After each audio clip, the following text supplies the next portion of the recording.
wanted to make a quick video, just go through some of the tips and processes and thoughts involved with starting a recycling program in an office environment.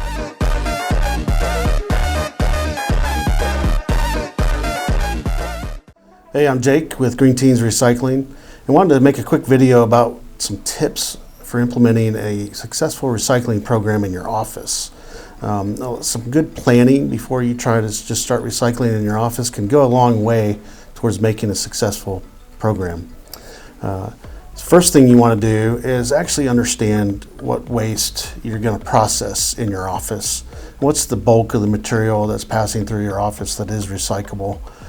It may not be realistic that you're going to capture every stream, every different type of product coming out of the office, but if you have a high volume of, let's say, paper, or you have a lot of water bottles in the break room, you're going to want to consider those kind of things.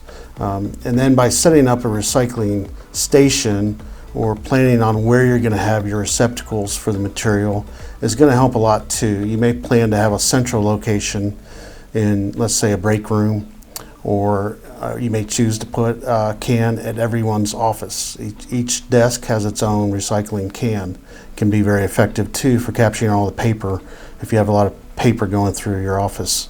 The recycling stations are excellent ways to capture larger amounts of volume.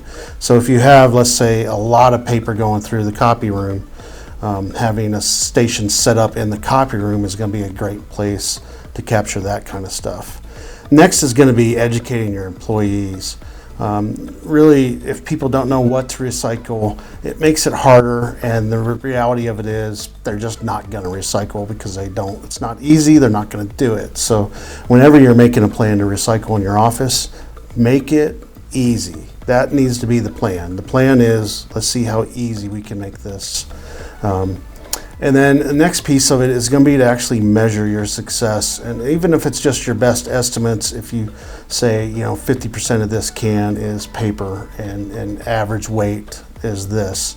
If you're tracking that material somehow, this can really help you get in and evaluate how you're doing in your office and what kind of material is really flowing through your system. That's where a great company like ours comes in handy. If you have a good partner that's going to work with you with your recycling program, they may be able to track it like we do. We often provide dashboard reports on a monthly basis to our customers so they can see what kind of stuff is going through their office on a monthly basis. So just some great tips. Like I said, if you want to start recycling in your office, it's best to sit down and kind of make a plan first. So thanks, I appreciate it.